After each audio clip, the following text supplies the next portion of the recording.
Bonjour à tous, aujourd'hui Pinnacle Mindset décide de vous faire part des différents actifs à trader pour que vous trouviez celui qui vous correspond. C'est-à-dire que vous allez découvrir tout ce qu'il est possible de trader. Il est important de noter que deux traders n'agissent pas de la même manière et peuvent avoir des marchés favoris. Il est donc important de déterminer le vôtre. Et c'est tout l'intérêt de cet article. Commençons sans plus attendre. Alors, commençons par le marché des actions. Lorsque l'on parle de trading, de manière générale, nous pensons au marché des actions. Il faut dire que le cinéma y est pour beaucoup, nous devons bien l'admettre. Détaillons ensemble ce type d'actif. Le marché des actions représente le cours de la valeur de l'action d'une entreprise. Les actionnaires peuvent décider d'acheter des actions à bas prix en espérant que le prix de celles-ci augmente pour pouvoir les vendre et récupérer les bénéfices. Dans notre cas, nous tradons en CFD, ce qu'on appelle le Contract for Difference. C'est-à-dire que nous n'allons ni acheter ni vendre les actions, mais simplement miser sur la hausse ou la baisse du prix d'une action. Prenons l'exemple d'Apple, par exemple. En date du 29 mai 2015, la valeur d'une action Apple est de 131,73 $. Quel type d'événement pourrait accélérer le cours de l'action Apple? La sortie d'un nouvel iPhone, par exemple. Donc, si vous choisissez de trader le marché des actions, tenez-vous informé de l'activité de l'entreprise. Alors, deuxièmement, le Forex. Le Forex signifie Foreign Exchange, le marché des devises. C'est un marché qui concerne le rapport entre deux devises, deux monnaies. On peut retrouver par exemple l'euro USD, c'est-à-dire l'euro contre le dollar américain. On dit qu'un actif au Forex est une paire. Il en existe une multitude. Le 29 mai 2015, la cotation de la paire GBP-USD, c'est-à-dire le livre sterling face au dollar américain, indique 1,56340. C'est-à-dire qu'un livre sterling vaut 1,56340 $ américains. Le Forex est le marché qui échange le plus d'argent au monde.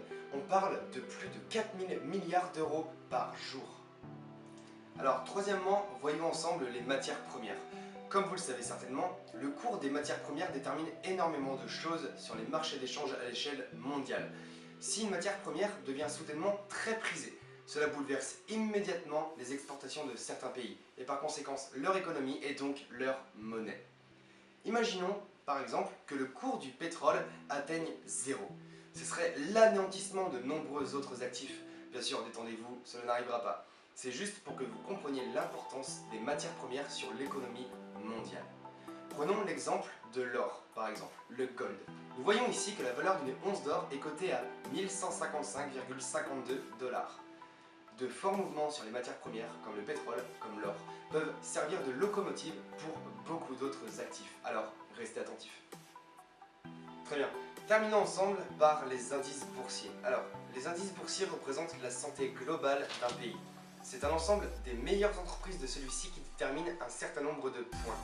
Vous l'aurez compris, plus le cours est élevé en termes de points, plus le pays en question se porte bien. Vous avez sûrement déjà entendu parler du CAC 40. Il représente les 40 entreprises les plus cotées de France. Si le prix des actions d'une entreprise du CAC 40 augmente, par exemple celle de Total ou Air France, le cours du CAC 40 peut lui augmenter.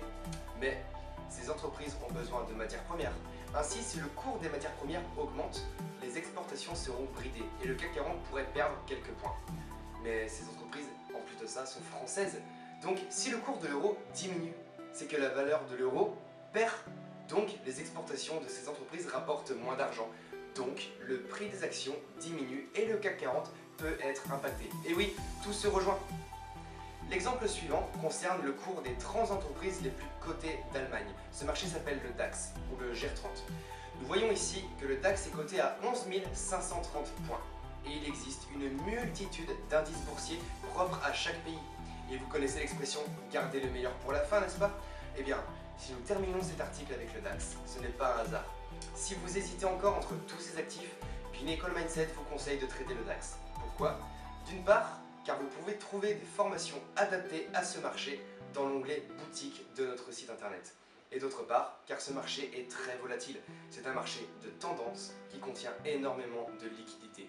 Concrètement, que vous soyez débutant, trader intraday ou scalper, vous pouvez forcément y trouver votre compte. Mais tout ça sera l'objet du prochain article vidéo proposé par Anthony dès la semaine prochaine. Je vous laisse ici et surtout n'oubliez pas, restez connectés.